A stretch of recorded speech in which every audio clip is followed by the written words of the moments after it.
If it wasn't already obvious, I really detest how the mental health discourse online has deteriorated. It's literally it SJW activism has become a self-fulfilling prophecy. That's what I hate the most about it. Mental illness, mental health, whatever, is glamorized now. People stack up how many mental illnesses they have just to shout down people who have less or possibly none, right? It's not helpful. It doesn't progress any discussion at all, you know, and as much as we might think our advocacy is necessary as antinatalists, I can tell you for a fact right now, we don't even have to do anything. They're doing it to themselves. I just saw the news today that we just hit 8 billion people on this fucking planet. 8 fucking billion. Oh, man. And this just goes back to the question I asked. Now, like, in war zones, and like times of like war and strife and all this, people are still fucking and having kids? Really? Is it that deep? Is it that serious? Is there something I'm missing? Why do they always have 3-year-old, 4-year-old children on refugee posters? Like, I would literally just hate on the fucking parents themselves completely. I would literally fucking... Oh, man. I'm gonna save that for another video. This idea of victim blaming. Because I actually want I want to present my thoughts more coherently when I talk about it. In this case, though, if the parents if the refugee parents of a refugee child, I'd blame the parents. I'd fucking victim blame the parents. I would be like, what the fuck is wrong with you? Am I supposed to feel bad for you? You birthed this child in a place where people are dying miserably, like horrifically, right in front of you, and you still had the time to fuck, nut inside a woman, and then have that woman give birth? Like, both of you are fucked in the head. Like, legitimately. And this is kind of a tangent, but it's really not, because to me, we can talk about insanity being doing the same thing over and over and accepting a different result. But then, what is mental illness? Because mental illness it's a chronic condition. Whether you have schizophrenia, whether you have autism, whether you have, I think Down syndrome counts as well, doesn't it? Right? All the range of mental illness that exists. They exist because they're repeated behaviors or thought patterns that disrupt your daily life, your daily perception of life and yourself, right? We don't want to call it insanity, but it is. And I will always reiterate this. We understand that this reality is fucking sick. We understand that this is a decrepitly sick place to be. But what happens when you are the person who's considered sick in a sick society? Right? Are you really sick? Mentally, let's say, right? If you're the one who's considered mentally ill or like a mental outcast or whatever the case, you know what I mean. In a reality like this, in societies like these, is that really such a bad thing? Is that, yes, of course you feel alienated, you feel depressed, and you're picked on, victimized, all this. I'm not saying that doesn't happen, and it's terrible. But think about, what exactly are you trying to fit into here? This is a fucking sickening reality. This is a fucking sickening place to be. I don't see that, to me, I don't see that as an illness.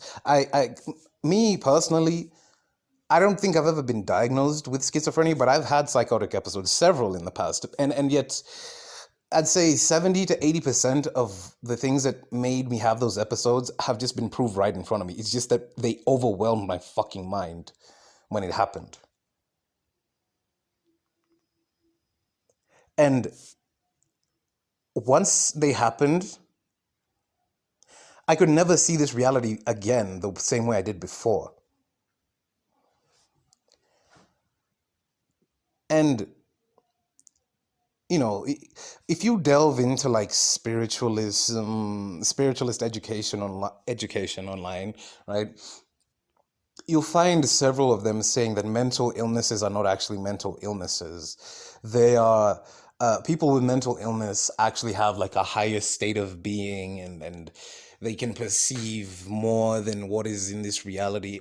Perhaps that's true, right? And especially on the side of like schizophrenic type of illnesses. Maybe that's true. It's not really a great thing to live with, though.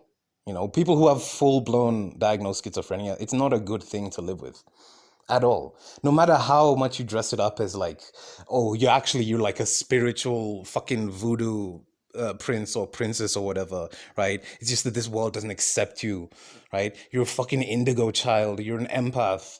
Give me a break. That could be the case, but that's not even what I wanted to focus on, because even if you look up right now, 10 historical leaders with mental illnesses, we'll confidently say, this leader was a psychopath, this one was a sociopath, right? Christopher Columbus was maybe a psychopath, this one was a narcissist, whatever, right?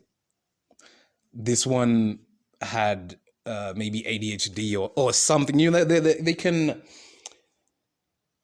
when it comes to illnesses that are not necessarily illnesses that are not based in interpersonal relationships, let me say that, because narcissism, sociopathy, and psychopathy are based it's to do with interacting with others, right? You can say it's the lack of empathy within the self, or lack of perception of the self, right? Or worshiping a false or dead self, let's say. But it's more so to do with how you interact with other people, right? These other illnesses is how you understand reality in yourself before you even interact with others. And I am very sure, of course, leaders in the past have definitely had mental illnesses. Most of the people who invented these religions, in fact, let me not say most of them, but a fair few of them would have to have had mental illnesses, for sure. Right? I can't say yes or no because nobody's really sure. Psychiatrists themselves say it's not good to diagnose somebody from like a distance. You have to talk to them and get their whole history, and which, in terms of ethics, makes sense, right? You give the person a chance to reveal their story about themselves.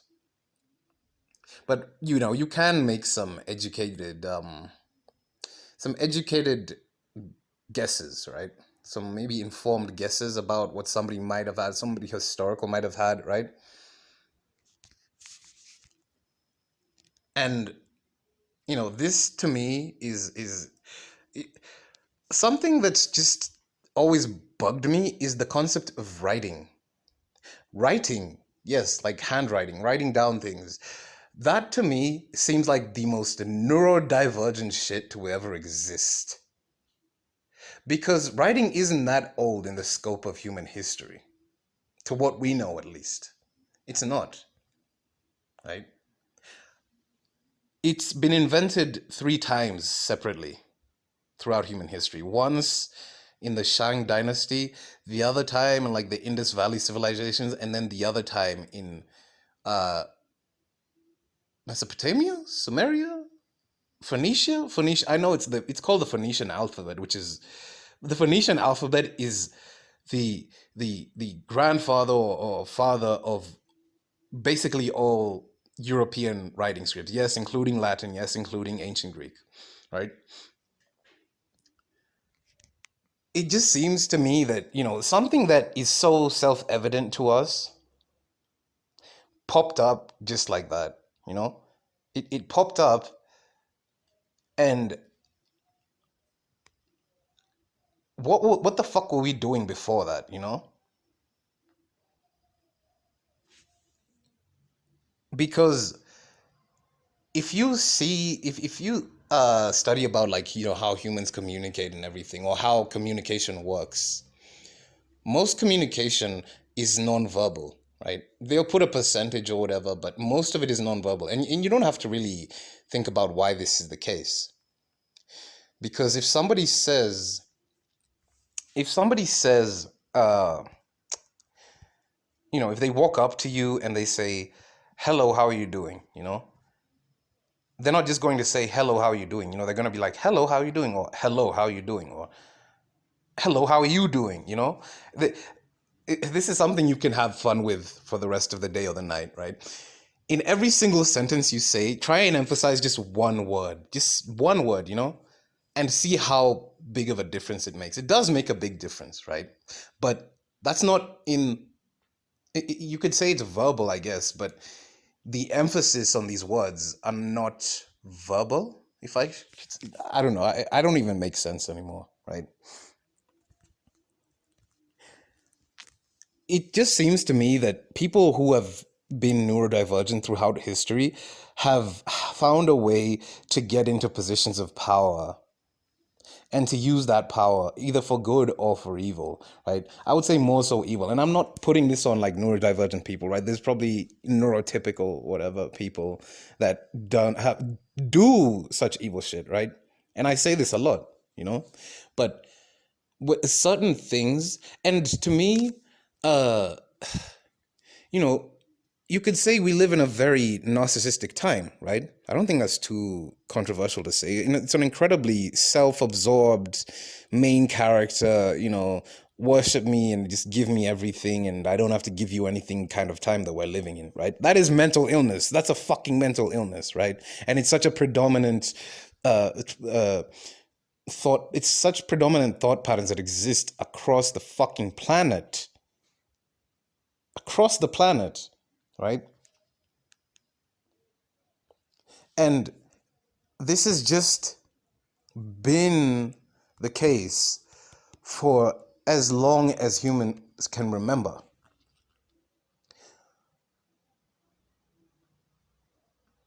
We can look at, these old religious texts and be like, this guy said he saw a talking donkey and a talking snake. He must have been on fucking acid or shrooms, or maybe he was just fucked for any other reason, right? And this whole framing of how, we live with mental illness and it's not a stigma, blah, blah, blah. It's just poorly defined. It's poorly defined, and it's poorly, it's sold to us with an agenda. Because, I've studied public health, and I've studied how public health, how do I say this? Public health advertisements, public health announcements are created, right? And it's literally fucking propaganda.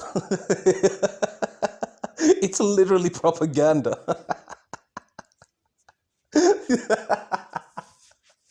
But propaganda isn't necessarily a good or a bad thing. It's the way that we've been taught to understand propaganda, right?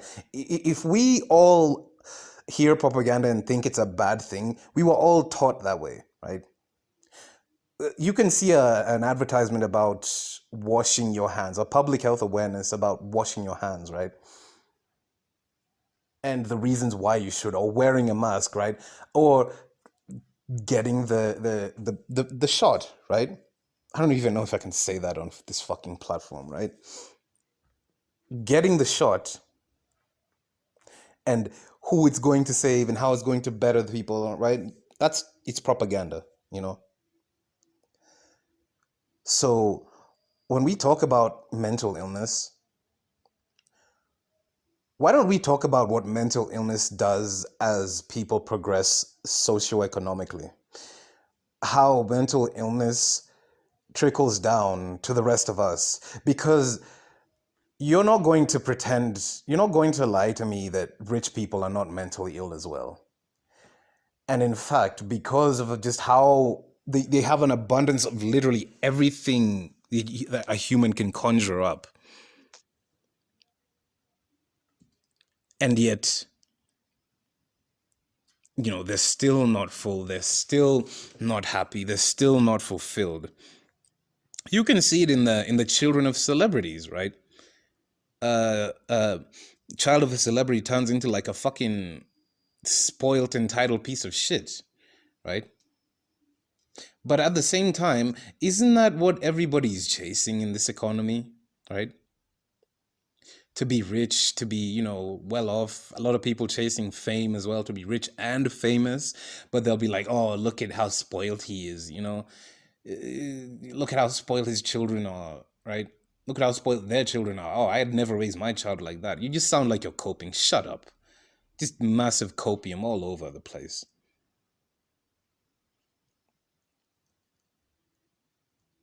And, look at how even our generation, right, the millennial generation, we still don't have any fucking political power in the seats that actually matter. It's all filled by these goddamn fossils. These fossils that refuse to fucking die. Like, I think Obama was like the youngest president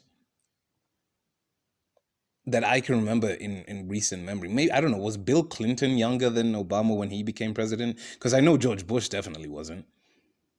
George Bush Sr. definitely wasn't. I don't know who was there before. What, Gerald Ford? I don't know. Oh, fuck. No, fucking Reagan. Oh, yeah, man. Saying his name is like saying Voldemort to me, honestly. And, it goes back again to this whole respect your elders bullshit. Why the hell should I respect people who have that little self-control to bring children into an economy that they had next to no power over, and then blame the children for not interacting with the economy the way they did because they still have so much capital, they still have so much assets, they still have so much political power. They do, right? You think it's an accident that a president like Joe Biden just happens? Having a young president, it's still such an astounding thing. And that young president is probably going to be in like his late 40s and early 50s. That's a young president, right? That's what's considered a young president. And because of how dishonest this mental health discourse has gone, it's really let so many... In fact, instead of even wasting our breath, let's just see all these political or socio-political movements that have happened or continue to happen right now and see how they have degenerated, right? They have devolved. Especially these ones to do with, uplifting marginalized voices, right? It's to a point where I keep saying, like, I don't give a fuck about anybody's sob story anymore. When it comes to this advocacy and marginalization, I don't care. Because you're just using it as some sort of like self-righteous stepping stool, or like some self-righteous like weapon to just beat other people over the head with it. I don't care, like literally. I don't give a shit anymore. I don't. And once I'm at that point, there's nothing I can do. There's nothing anyone can do, really. And I think a lot of people have reached that stage as well, especially a lot of men. And this is why I say, as much as we advocate for antinatalism, it's just happening on its own. People have become so miserable with these social interactions that they're just no longer even having sex. They're no longer even pursuing it as they used to at all. They're not going out. They're not trying to date. They're not trying to get to know other people. They're just existing somewhere, right? And to us, this should be something that while it's not good to see so many human beings suffering, it is a great thing that it is not creating more human beings to fucking suffer. What we can only do right now is basically live as we want, right? And choose to not hand this off, right? And hopefully other people also see that as well. Because tell me how the fuck the human species added 1 billion individuals in less than 12 years, in 12, 13 years, right? This is what, 2022? This is 2022, right? Yes, so 13 years. That's like 2008, 2009. So in around 2008, it was 7 billion people. And 13, 14 years later, it's 8 billion. In such a short time.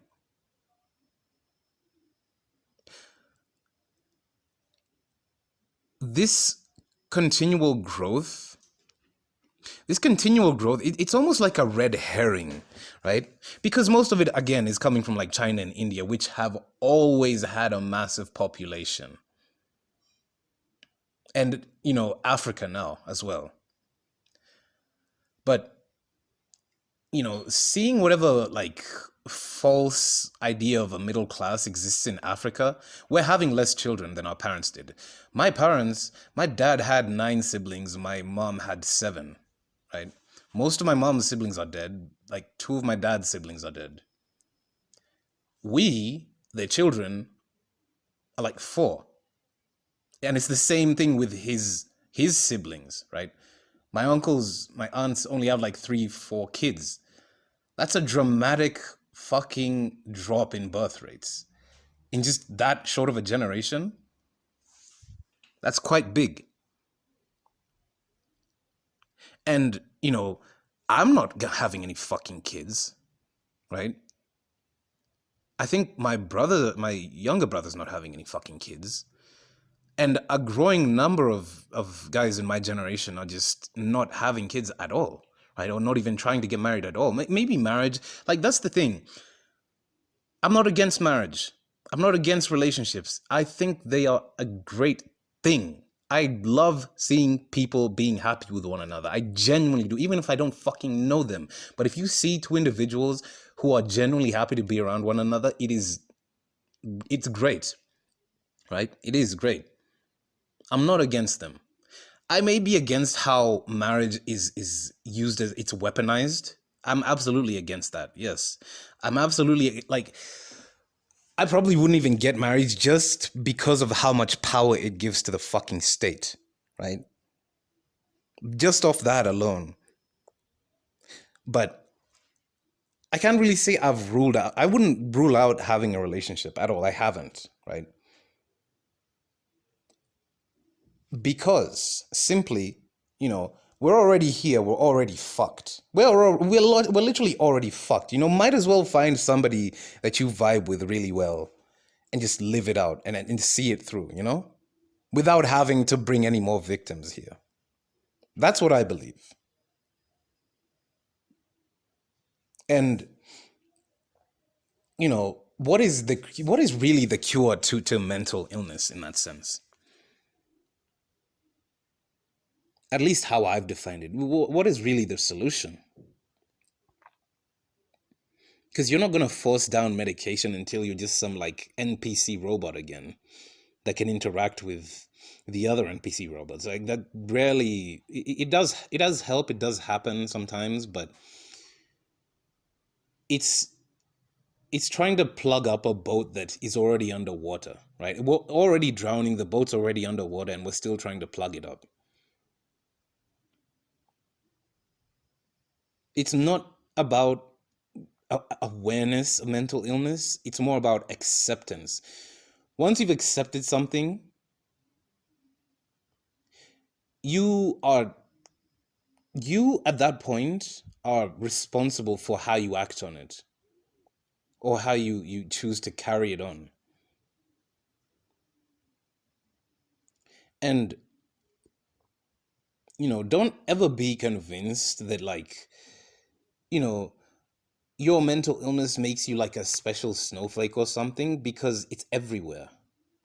It's fucking everywhere. And it's been like that for a very long time. It's just been sidelined, and